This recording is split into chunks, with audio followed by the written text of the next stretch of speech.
drugs or whatever, but it happened. It happened. It happened. And when I read that in the book, it resonated with me because, again, we don't know somebody's story, That's right. right? You don't, I don't think you knew this happened to Oak, right? Right. I don't That's a think so. backstory. And then Oak, you said that was a week before you was going? Week before. we go to school, yeah. Now, can you imagine, week before he's going to school, Virginia U, this is when you, Virginia Union, okay, yep. okay? You in a situation like that, and he's going to college. So what we learn from this, at least what I'm getting from this is, bullets don't have a name. Yeah. Bullets do not have a name. And it could be any one of us in any situation at any given moment. And thank you for sharing that, because when I read that, that just, Yeah. it made me think. It's tough. It made me think, you know. And I want to talk about Virginia U, since we were on that topic. You did it different. You went to an HBCU. HBCU, thank you very much. All right. Yes, I know, HBCU. Yes, so we have to recognize. I'm a wannabe. You already know St. John's, but I'm a wannabe. Get the colors, bro. Yeah, well, you know. Nah. You know that's right. But going to Virginia U Yes. and seeing other people going to, the PWIs and being drafted, why did you decide to go to Virginia U? First of all, I just wanted to get out of Cleveland. Like, Cleveland was bad. Like you said, it's bad out here. Cleveland was, like you said, guns everywhere. People trying to take advantage of people. And, when you start getting that bad, you don't want to be around. But, a lot of my friends didn't make it out. I made it out. I think that, once I saw that, and after 4 years of school, I only came home once. I didn't want to be around it, so I stayed away from it. Came home once, got me a summer job while I was in school. I was just trying to do, make ends meet. I didn't know where my life was going, but I knew I was in school, get a chance to give me a chance to get into the world. I didn't never think I was going to be a pro in basketball coming up because, most guys don't go to a HBCU and make it to the pros. And I was just blessed and lucky. I worked hard. I was a hard worker. And this was in my book. I always talk about work. My grandfather, the people pushing me, like, you know how to respect and work, because one day when you respect people and you work, somebody else gonna see it, somebody gonna want you to be around them. That's right. And that's what happened. And you talk about respect. I think that definitely resonates throughout the book, and everybody knows the other names, the Michael Jordans and the relationships that you have established.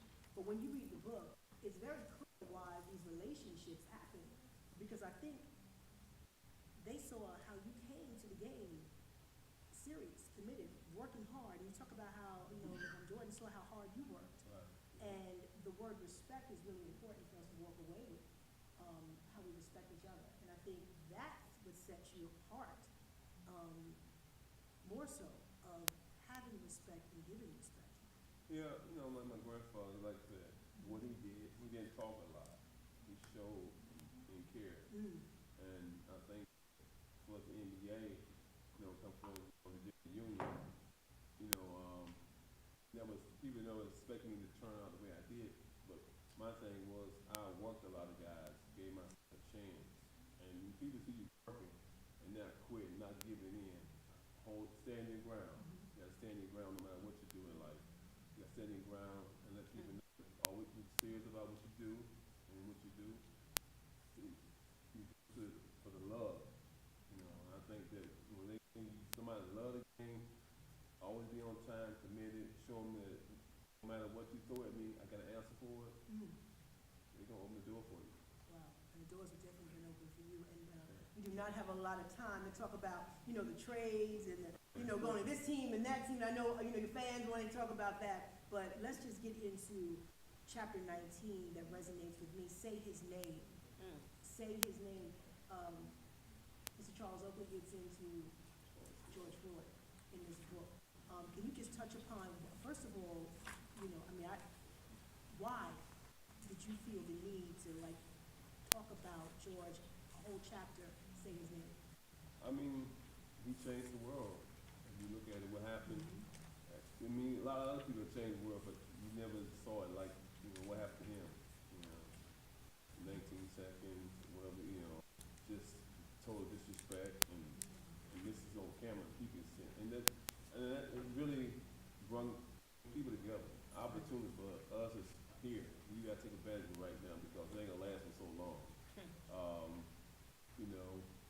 lot of things can happen in the court system for blacks. The Aubrey case in Atlanta, other cases, you know, the young lady said, when she said the taser, she shot the kid with the gun, and you know, opportunities and stuff don't happen so often. I mean, like this, so many times we go to court and we coming out with a W. It's hard to get one W. We ain't got 4 or 5. We don't want to put ourselves in a position to get a W. We want to put ourselves in a position to keep life going. Right. We don't want to put in somebody else's hand, just keep it in your own hand. Because it's tough to get a W. Like ask New York Knicks. It's tough to get a win. Okay, we get ready to get started, okay. But it's just part of life, you know.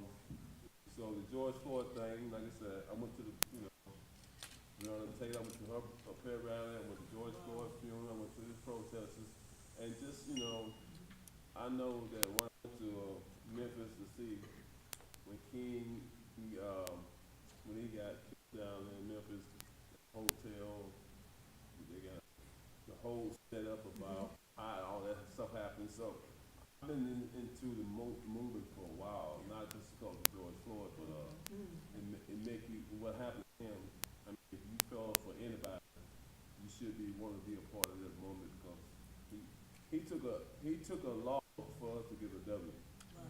Wow. So, you know, that's what they did back in the old days. They took a lot of loss. Right. We didn't get a W. People sacrificed, because they want to see a change. And we getting a little change, you know. We ain't getting, you know, don't count it, you know, like $1.50. We getting maybe 75 cents. We still ain't to $1. Okay. But we just got to keep fighting, and that was just a bad time in society. You talk about it, I mean, and what I think makes it, you know, I think what makes it really interesting and personal, you simply say, as a black man in the United States, I too have experienced police brutality and harassment before, but never to this extreme. So when you get a chance to read the book, you can experience George Floyd, you can experience what and how he suffered, and you talk about, I knew George Floyd, right? You talk about that on page 248. I think when you write about George Floyd gives us a different perspective, because we look at Charles Oakley, the great oak, and you bring it back to, I've been through this. Right? I've experienced something similar to this, not that extreme, but I've been down this road myself, and I know what that feels like. So thank you for taking a moment to just bring that to light. No problem. There's a lot in this book. There's a lot in this book. Of course, we talk about, you know, how you got the name Oak, you know, we know all of that. But I just want to spend a moment, because we have our young scholars here, and they have actually prepared some questions. First of all,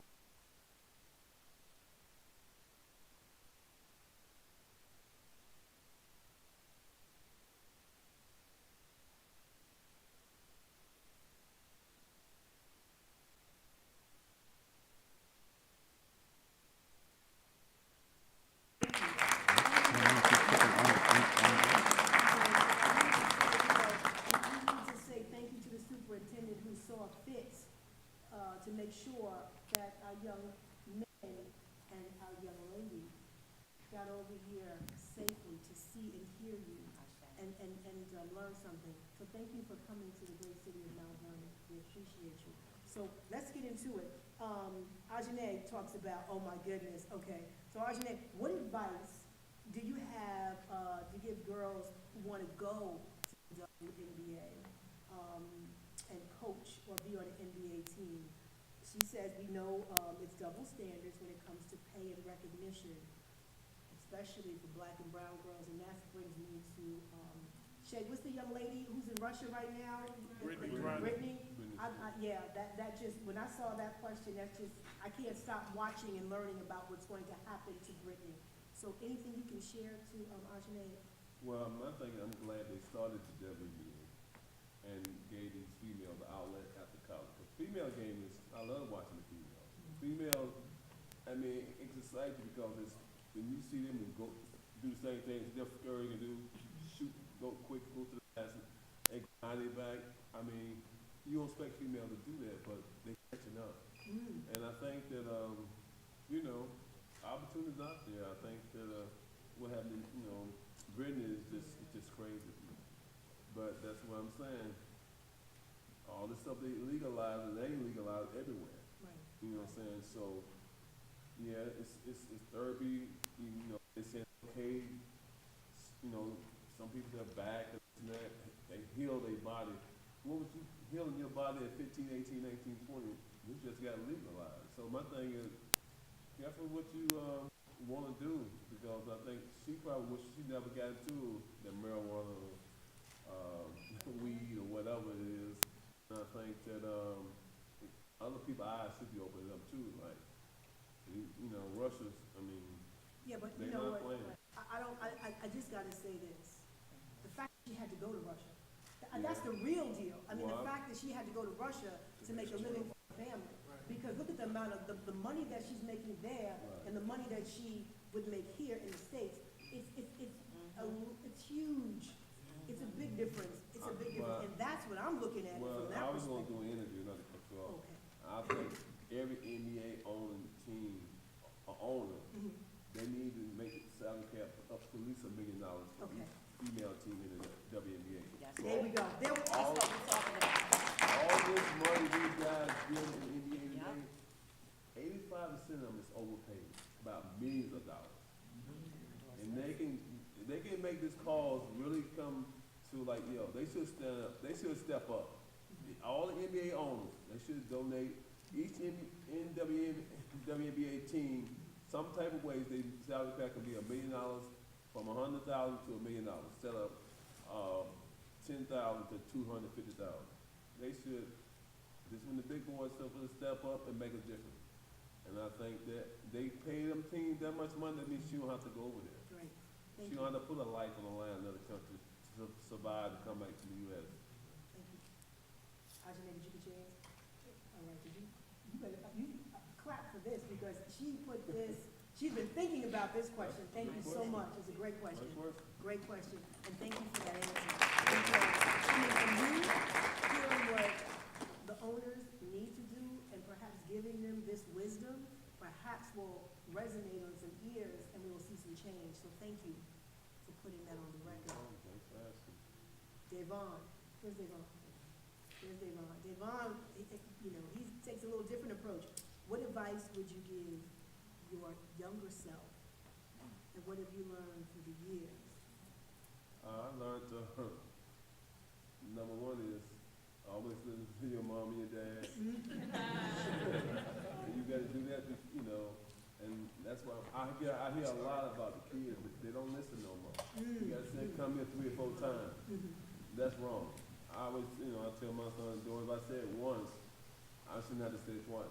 When you say it 3 times, it's a problem. Okay. So when you start listening to your parents, that means it's no problem when you go to school with the teacher. So the teacher want to teach you, and then when you don't teach, they call your parents, and then the parents got to teach you and feed you. That's a problem.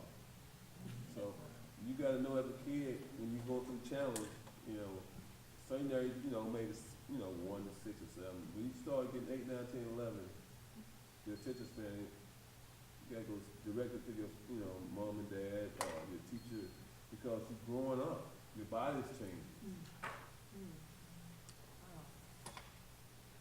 You know, I'm looking at that, you know, there's a lot you talk about, and Devon, you're gonna get a copy of the book, so you're gonna get a lot of, I think, you know, what you would tell your younger self just through, from the memoir, but thank you.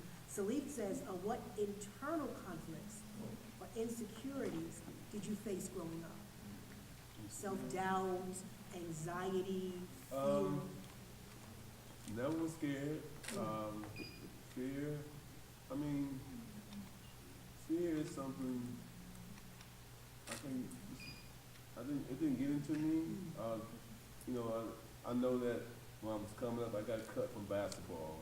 I was in 8th, 9th grade.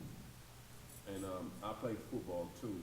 So my thing was, I didn't let that cut from basketball determine me from not playing football. I kept going, but when I went to high school, I made the 10th grade, 11th grade. I mean, it was some favoritism. I hear that a lot now. Coaches picking their cousins, picking this and that. But you still got to drive. You can't let that determine you. You got to keep going. Because you don't get younger, you get older. So once you get older, you're supposed to get stronger and smarter. I don't know, did you know that he was cut? I didn't know that.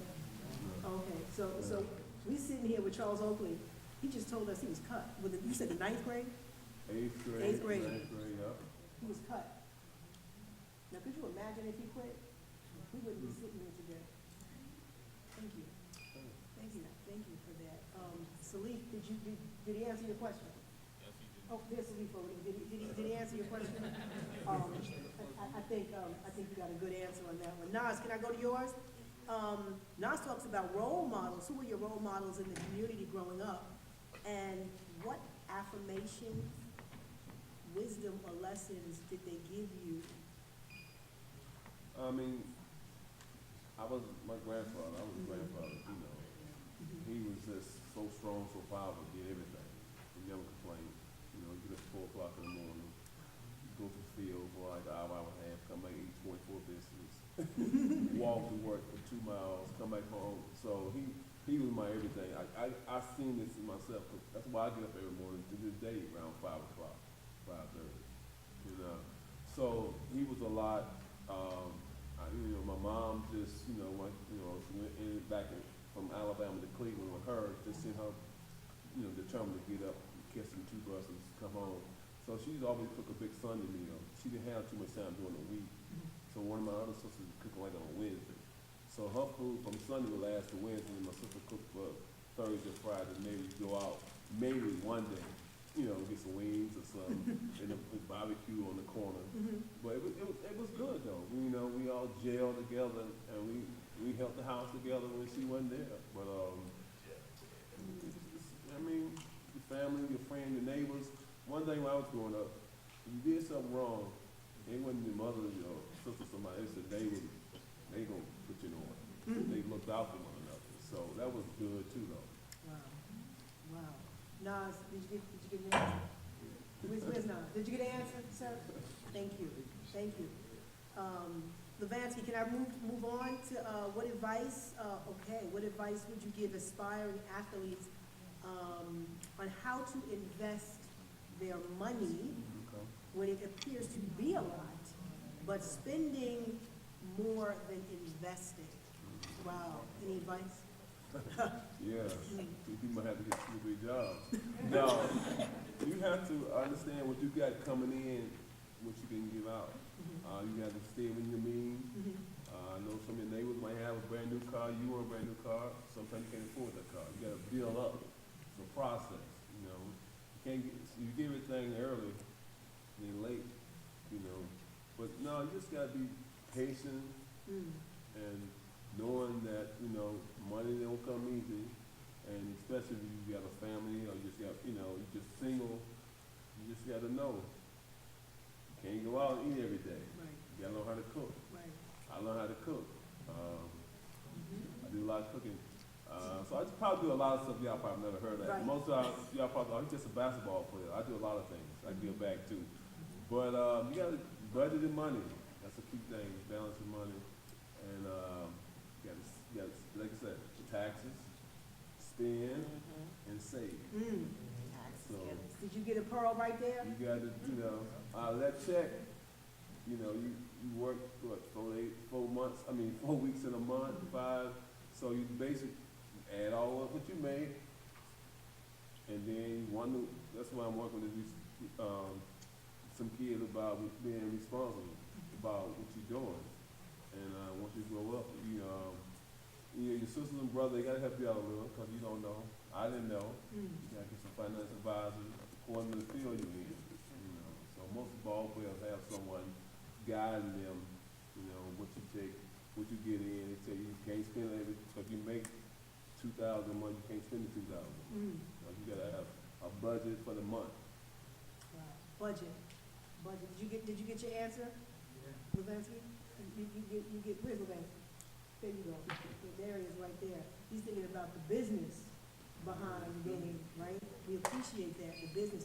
But I just wanted, before I. Jordan, we're gonna need some business. Uh-oh. Wait, you let Jordan ain't cheap. That means he's gonna be able to, get that education. Actually, that's the next question, about education and how we go about getting education. Nayard, is that your question? Which advice would you, did I say, Nayard, did I say it right? Yes. I did? Thank you. What advice can you tell someone like myself who's about to go to college or may not want to go to college? So I think that's a really good question, and particularly for our young scholars. So, some don't wanna go, so basically, if you don't wanna go, you should try to get a trade. It's a lot of, you can get a lot of trades out here. It's a lot of jobs out here, period. People just don't wanna work. You gotta put effort.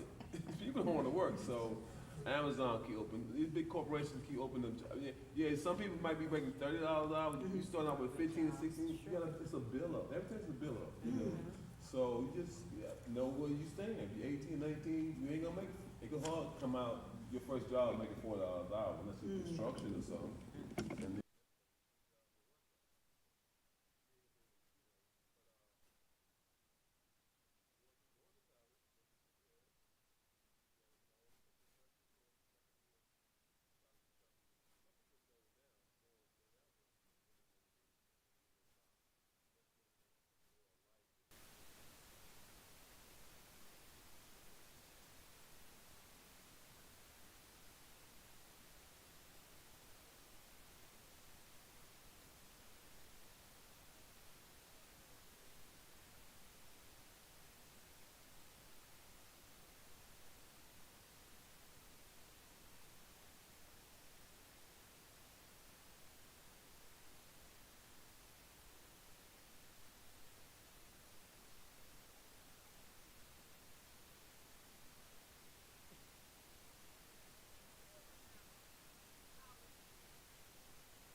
we had like a little center. Basically, all the freshmen come, so we get to know one of them. And some locals, like I said, in my college right in the ghetto of Richmond, Virginia Union. So, you know, they can just walk on campus. And I didn't know no better. I know, I'm always holding my ground. Some guys, now it wasn't me, it was somebody else, a freshman I had met earlier in the week. And the guys had a few words that I walked over there, being, 6'8", whatever.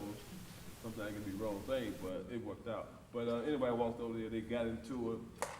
And the football team, this was on Friday, they played Saturday, said, don't come to the game tomorrow. They told me this, my thing is, I'm out of town anyway, so what's gonna happen here in the football field over there? So I went to the game. Lucky, one of the guys who on the basketball team knew the guys, and once you get into it with somebody, I don't trust him. So my thing, I didn't really trust him, but he got everything together, but I really didn't trust it. Like the biggest situation, I know y'all too young to know about it, but Puffy still go to LA, this and that. But if one of my friends get killed in a city that, I would never go back to that city. But not saying nobody got killed in Virginia, but I'm saying is, things can happen. And like I said, I almost got into it. Might not have got a career. It's them guys who came back, you never know what would happen. But knock on wood, we straightened it out. With my book, I talk about that.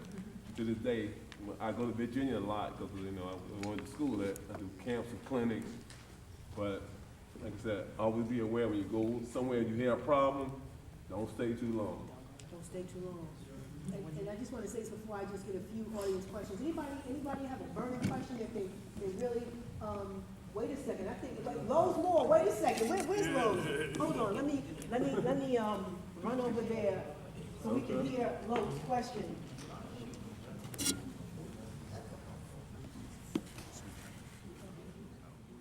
right over here, right now.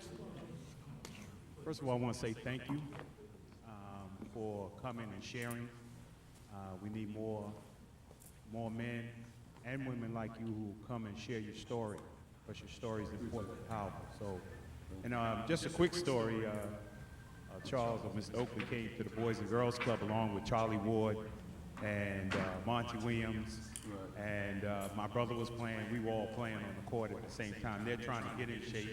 My career is over, but a zebra doesn't change the stripes, you know. So of course, you know, Charles, him and my brother got a little agitated because my brother was like Charles, right? He was an enforcer in his day, so two enforcers banging each other at the club. We had tried to separate them, but you know, because it doesn't change his stripes. You know, hey, when you're on the court, you want to be successful, you want to win. But my question to you is, and I've noticed that even for myself personally, we know how to prepare. People help us prepare for the game or to get to our levels from high school, college, professional. And then we're in it, right? And we playing it. But how do we help people, including anybody who's in this room, prepare for when it's over? Right? Making a transition. We know how to get in the plane. We know how to fly the plane. We just don't know how to land it. Right? And so what will people do in order to land that plane and leave a legacy? Good question. I think once you get, I mean, whether, okay, say you play NBA, football, baseball, you don't know, some guys, like, you know, first round, most of the time don't play 10, 12 years, you know, late on, second, you know, like, I play 18 plus, never expect to play one. My thing is, once you start going, this first contract, you get 3 contracts, that's heaven. And as you go on, like you say, you got to save a little every time you get some, don't spend it all. It's still the same process, but you work towards trying to find, like you said, an outlet later on and like build something else outside of basketball. So I started, I had the car washes, the laundromat, the stuff in Cleveland, the stuff in Alabama. So I started going outside maybe my 12th year in the league. And once you start business, you don't know how they're gonna go. So I had 4 or 5 years window for mine to grow, and I was still playing. Like what LeBron done, probably the only player ever played sports, making $1 billion and still playing. So he did a lot of investment, started his own corporations, and you know, I don't think nobody doing it better than him, what he doing, him, his brand. And LeBron, like I say, he speak out, he handled. When stuff go wrong, he tried to speak out. I know back in our era, guys would never speak out on issues. You know, I think we had some guys in the war to make the brand what it is today, as far as talent-wise. But when something happened, like George Floyd, you know, they rallied around. Stuff happened. When I happened downtown at that place at the Garden, they stood up for me. But you just got to give it to financial advisor. You know, something like what you study in college, you might want to dig into that, or find something, or some good stock, or something. You got to start planning. You know, the first 2 or 3 years, you don't think about it, but if you can survive, that's a breaking point. You pass 5 or 6 years, then you know, you start, like I said, you're saving as you go. But then after 10, 12 years, you know, you hope you still be in. If not, if you're saving, you give you a chance once you get out to make something grow. You got to make something grow. Make it grow. Make it grow. Yeah, you gotta make it grow. One more question. All right. How you doing, brother? I'm Dean James, head of the Dean of the high school. These young men here. I'm gonna come a little different.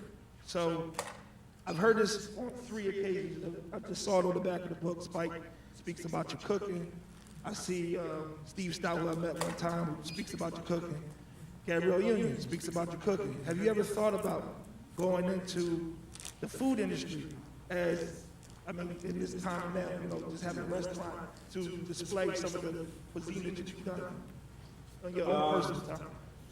So I get that all the time, but I have, you know, been investing in different restaurants.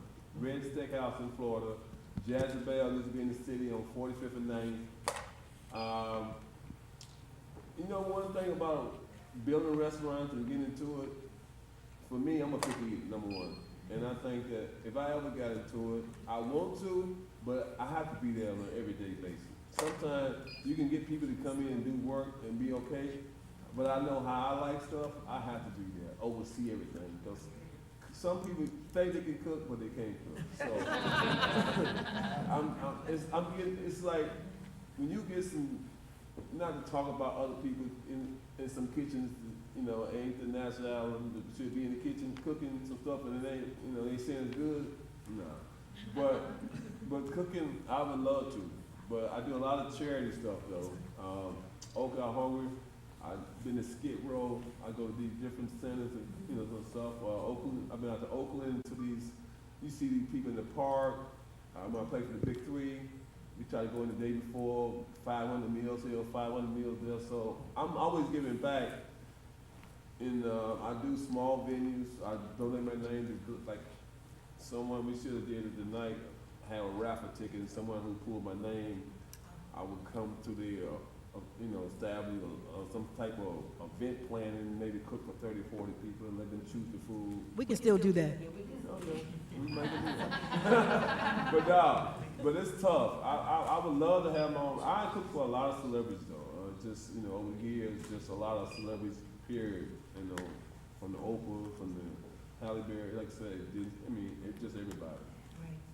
And we got time for 2 more questions, but I just want to say, the All-Star, you went back to Cleveland. I've been, yeah. Yeah, you went back home I recently. went back home, but it wasn't a good All-Star because NBA didn't invite me to nothing the whole weekend in Cleveland. Yeah. That's crazy They because, played dirty. but what's crazy is, while they didn't invite him, he's the one giving back in the community. He's the one bringing the dollars. He's the one that you came from. So maybe you didn't need to be there because you was taking care of business. Well, I was doing it the All-Star weekend in Cleveland. I did like 5 events around the city. So when I went back to my high school, we had a pet rally. I went to my high school game. I went to another game. I went to a shelter. We cooked for 750 people that Friday. Wow. That Saturday, had another event. Then I had my other events for my foundation. I just started the Oakley Foundation. And first one was good. I mean, I wanted to, you know, All-Star probably never be back in Cleveland where I'm living, so I wanted to like come out with a bang. And it was successful because I did it. And you know, sometimes you get the money, we lost money, but we're gonna make money down the road from it. Thank you for It's a build-up. Mr. Oakley, thank you so much for being you. Thank you, sir. Thank you. Yes, good evening. I'd like to say, after what you just stated, this is very insightful, you know, and rewarding to see a gentleman like yourself give back to the community as well as give back to the young youth. A question that I have for you, twofold. I want to piggyback on what Dean James mentioned. I found that during the pandemic that I began to cook because it was therapeutic. So I want to know first, is cooking therapeutic to you? And second, in terms of what are some characteristics or prerequisites that you found in playing basketball that is relative to what you found in your life? Like what are some things that are comparison or contrast to lessons that you have learned? For cooking during the pandemic, yes, I think cooking is something that, you know, my thing, I like to see people happy. You know, my thing is, that's why I started cooking because I was going out and paying for food. I wasn't happy. So I said, when I cook, I want to cook to make people happy. I want to make sure that when you walk away from the table, like, it's the best meal you ever had. If you only eat once, twice of my food, it's going to be the best meal. I'm putting my heart and soul into it. I don't mess around. I don't cook something just to be cooking. I cook it and let that person realize, wow, I'm missing out. I'm missing out.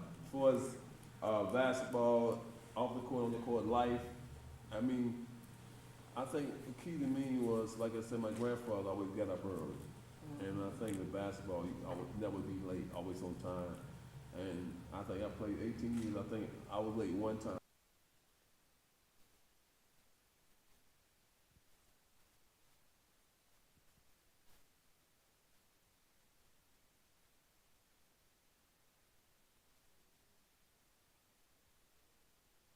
look at how good you are. When the Michael Jordan, the Vince, the Patrick, if I'm gonna say something, I'm gonna say it. And that's how I was brought up. You know, probably why I got traded a couple times, but I'm still here. But nah, that's how I am. You know, you can get on me too.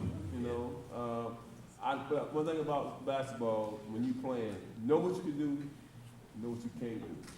Especially if you go into a team like I got drafted, and then I said, wow, I'm from a black college. I'm gonna go in here with these guys from all these Duke, North Carolina, Kansas. One thing I said, no, I'm gonna walk in with my chest out. I'm coming in early. I'm gonna play hard. When they blow the whistle, I'm still gonna keep playing. And you're gonna get to know me. You know, you don't know me yet, but you'll get to know me. I wasn't the best, but you're gonna respect me. That's it. Applause for that. You're going to respect me. I just want to end right here. Yes, I just want to thank you for allowing yourself to come back into the community in Mount Vernon. I'm a resident of Mount Vernon in Harlem, and I'm now teaching in Newark, and I'm finding that the children are scared to go home. They're scared to walk the streets. They want to get out. And we've been dealing with systemic racism, dealing with the theme around that in Black bodies. That's been the theme in my ELA class. And so for them to come here and see you, it's mind-blowing. And I just want to thank you. Well, our time is coming to an end, and I just want to again say thank you. Thank you for Mr. Oakley to come to the great city of Mount Vernon and join us. And we must be doing something right, because when you travel across the bridge to get here, and your superintendent sees fit to make a way to get students here to Mount Vernon to see what we're doing something right, Mount Vernon. We're doing something right. So let's not always believe the headline. Let's believe the heart. And I just want to say thank you so much. And everybody will get a copy of The Last Enforcer. Let me tell you something. It is definitely worth reading. And I hope you walk away with some pearls of wisdom. And I also want to thank all of our teachers, all of our educators. Sin, I see you sitting there, you know, Cynthia Turnquest-Jones sitting here, as I say, always making sure that a scholar has a book in hand. So I just want to shout you out. United Way, who am I missing? United Way of Westchester, Putnam, Faith, always making it happen. And if you know anything about United Way, you just know they are always on the scene, the first on the scene, to make sure Westchester and Putnam, that we're okay, that we're just okay. Thank you so much. I'm missing somebody. Where's Liz? Liz, thank you. Thank you so much. Workforce, look at Liz, look at her. She stopped, she's right. I have to say thank you though, because Liz is here and making sure that there are books in the hands of our scholars. So it takes a minute for me to say thank you. Thank you, thank you, thank you. And of course, boys and girls from Mount Vernon. Yes. Boys and girls from Mount Vernon. We have a tremendous, terrific partnership. Stephen Paul, Dante, director, assistant director, making things happen. Alex, I appreciate you for making it happen. I appreciate you. Thank you. That's the man behind the Anyway, we are done, and we want to say goodnight. And thank you for coming. Asha, thank you so much. What's that? Thank you. All righty. Not a lot of no cussing there. Just the Barkley part. We didn't go there. What happened? The Barkley. Yeah. We're going to do a curriculum. That's maybe the only cuss in the book, but it's a good book. You can strip your mind. You can be like, wow, why more guys should do this. You got it. A lot of guys scared. They're scared to tell the truth. I'm not. I'm not. Always tell the truth. Tell the truth. Thank you so much. We're going to line up right now. We want to get the scholars, all of our young scholars.